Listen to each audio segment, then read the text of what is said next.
नमामि शम्भुं पुरुषं पुराण नमामि सर्वज्ञमपारभावं नमामि रुद्रं प्रभुमक्षयन्तं नमामि शर्वं शिरसा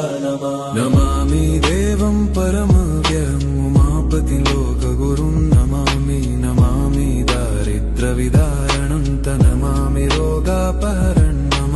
नमामि कल्याणमचिन्त्यरूपं नमामि विश्वोत्थबीजरूपं नमामि विश्वस्थितिकारणं नमामि संहारकरं नमामि गौरीप्रियमव्ययं तं नमामि नित्यं क्षरमक्षरं तं नमामि चिद्रूपममेयभावं त्रिलोचनं तं शिरसा नमामि कारुण्यकरं भवस्य भयङ्करं वापि सदा नमामि दातारं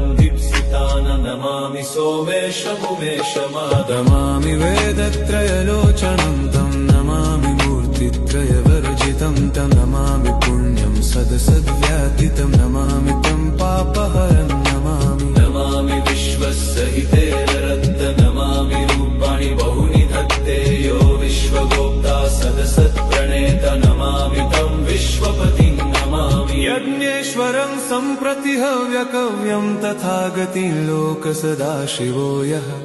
आराधितो यश्च ददाति सर्वा नमामि दानप्रियमिष्टदेवं नमामि सोमेश्वरं स्वतन्त्रम् उमापतिं तं विजयं नमामि विघ्नेश्वरनन्दिनाथं पुत्रप्रियं तं शिरसा नमामि देवं भवदुःखशोकविनाशनं चन्द्रधरं नमामि गङ्गाधरमीशमीड्यमुमाधगं देववरं पुरन्दरादिसुरासुरैरचितपादपद्मं नमामि देवी मुखवादनान इक्षार्थमक्षित्रितयं यैष पञ्चामृतैर्गन्धसुधूपदीपैर्विचित्रपुष्पैर्विधैर्